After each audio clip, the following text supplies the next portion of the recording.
La très grande majorité des couples pratiquent de plus en plus le sexting.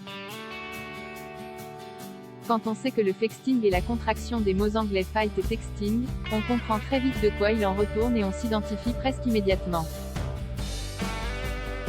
Le sexting est cette pratique, voire cette habitude, que les couples ont de s'engueuler ou de régler leur querelle à coups de texto ou de SMS. Si vous l'avez déjà fait, rassurez-vous car même des comme le président américain Joe Biden et sa femme ont souvent recours au sexting.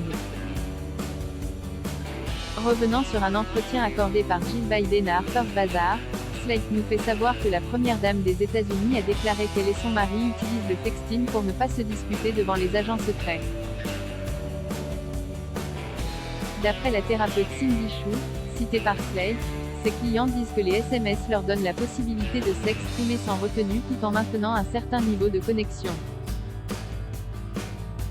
Ce serait également d'après elle une façon pour une manière de prendre le recul nécessaire pour réfléchir sur ce qu'ils devraient dire.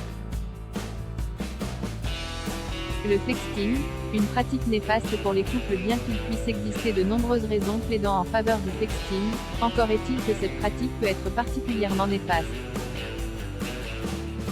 Contrairement à un échange de vive voix, les SMS issus du sexting peuvent être capturés.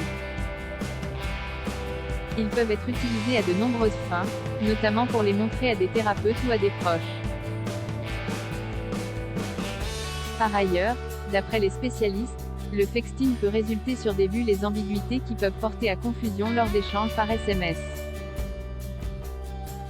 Dans tous les cas, il est conseillé de ne pas utiliser le sexting dans le cadre de sujets trop sérieux.